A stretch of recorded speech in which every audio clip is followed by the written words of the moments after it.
মই লৈছোঁ এতিয়া হেয়াৰ স্পা কৰিবলৈ, আৰু আপোনালোকেও যদি মোৰ দৰে ঘৰতে কৰিব বিচাৰে চাই ল'ব পাৰে। পাৰ্লাৰতে গৈ 1000-1500 টকা খৰচ কৰি কৰাতকৈ ঘৰতে যদি কম খৰচতে কৰিব বিচাৰে তেতিয়াহ'লে মোৰ পৰা চাই ল'ব পাৰে।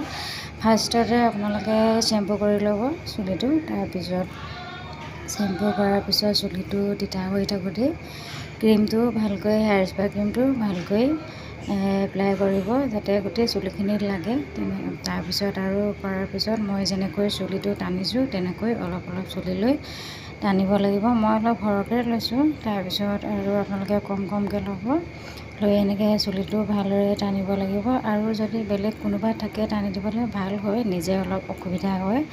আৰু হোৱাৰ পিছত চুলিটো বান্ধি লৈ, আৰু এইটো মই আনিছোঁ হেয়াৰ ষ্ট্ৰেমাৰ হয়, এইটো মিছ'ৰ পৰা আনিছিলোঁ মই, আপোনালোকেও আনি ল'ব পাৰে।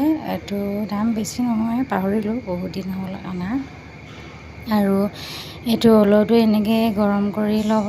গৰম হোৱাৰ পিছত আপুনি মূৰত এনেকৈ মই লোৱাৰ দৰে পিন্ধি ল'ব আৰু থ'ব, 4 মিনিটমান থ'ব মূৰত। এনেকৈ থোৱাৰ পিছত এৰুৱাই দিব। এৰুৱাৰ পিছত আপুনি চুলিটো ধুই নিদিব, এইটো লগাব আপুনি 4 মিনিটমান। তাৰপিছত আপুনি চুলিটো এনেকৈয়ে ক্ৰীমটো লগোৱা ভাগেই থাকিব 20 মিনিটমান। তাৰপিছত চুলিটো ধুই দিব।